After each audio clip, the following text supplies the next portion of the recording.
Ngayon ay tinatahak namin, tinatahak talaga, Tagalog na Tagalog, no? Well, tinatahak nga namin yung papunta sa palengke, guys. Ito ay papasok na dito sa palengke. And ngayon ay Friday. Yes, it's Friday. At dito sa amin ay pagka Friday ay Tianggi Day. So ayan, dito pa lang sa Bukana, kung makikita nyo, may mga stall na dyan.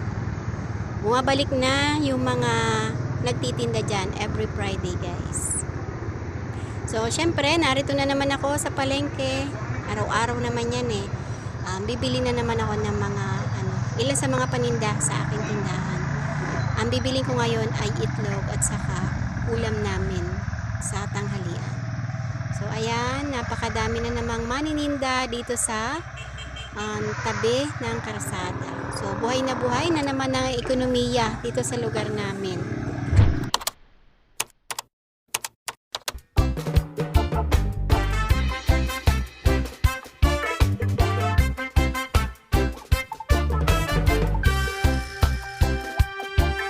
Hi guys! Welcome to Starling Channel. Tulad nga nung sinabi ko kanina, nandito ako sa palengke at araw ngayon ng Tiangge. Pero hindi tayo magcha-Tiangge, guys, kasi wala tayong budget para dyan. Ang bibiling ko lang ngayon ay para sa tindahan sa kaulam namin sa tanghalian.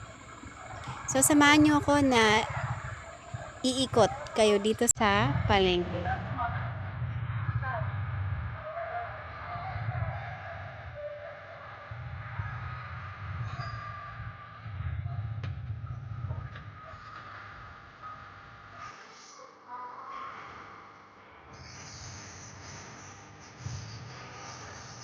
Ito na lang ako. Madalas, dito talaga ako bumabagay sa lugar na to.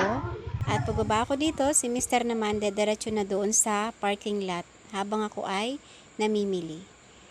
So, ayan. Dito naman tayo sa mantikaan sa kaitlog. Ayan. Kung nakikita nyo, mababa na yung mantika dito sa amin. Yung dating 200 isang tali, ngayon 185 na lang. Tapos, ayan, pugo nila, 165. O, ayan, mura na, no? Kahit pa paano, may bumababa namang sa ating mga bilihin. So, inaantay ko yung aking itlog kasi wala na silang stock dito. Kumukuha sa kabilang pwesto yung tindera dito. So, ayan yung presyo ng kanilang mga mantika, guys. O, yung linaw at saka yung labo nila. Ang binibili ko pala dito ay large at saka medium.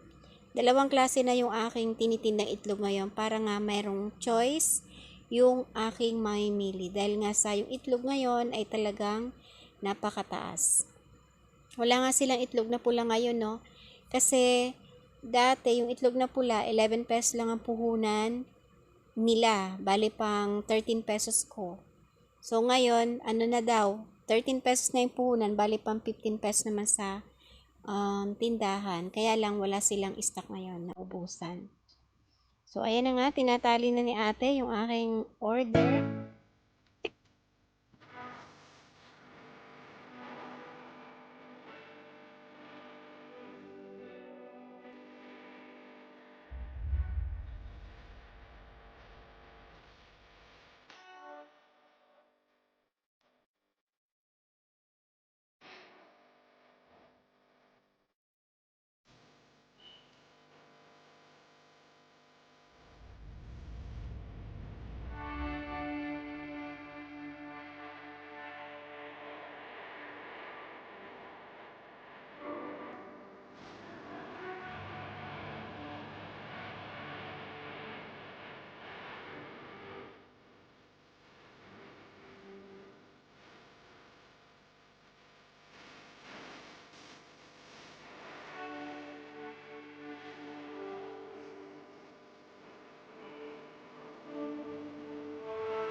At after mamalengke, ito, i-unbox ko naman guys yung binili kong mga sabon kagabi. Ngayon ko lang siya ma-display. Mga sabon lang to guys kasi medyo nakalbo yung aking sabon section.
Bumili rin pala ako kanina guys ng mga gamis at ito may bagong gamis na naman doon sa aking suki. Hindi ko na na-videohan yung pagpunta ko kanina kasi medyo nahirapan na tayo pag hawak ng cellphone tapos meron pa ako mga dala-dala.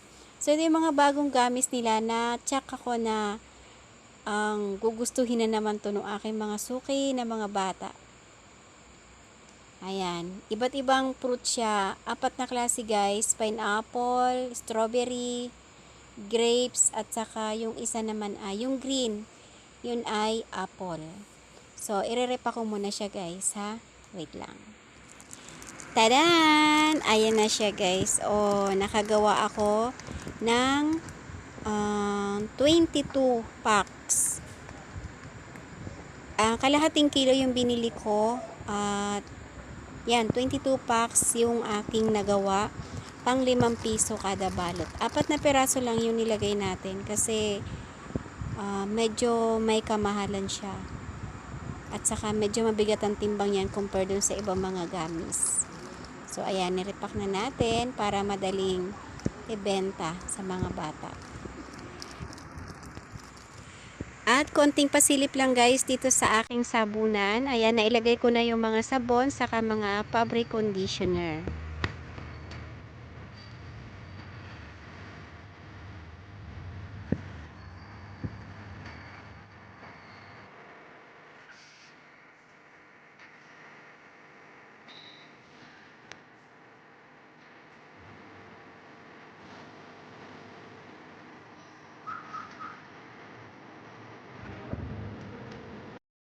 Hanggang dito na lang guys yung aking video. Maraming salamat sa matyagang panonood. Kung hindi ka pa nakasubscribe dito sa channel ko, huwag kalimutang mag-subscribe. Pakilike na rin ang video ito. Sama mo na rin yung bell all para ma-notify ka sa mga susunod ko pa mga videos. Thank you for watching. God bless us all and always remember, commit your word to the Lord and He will crown your effort with success. Thank you. Keep safe everyone.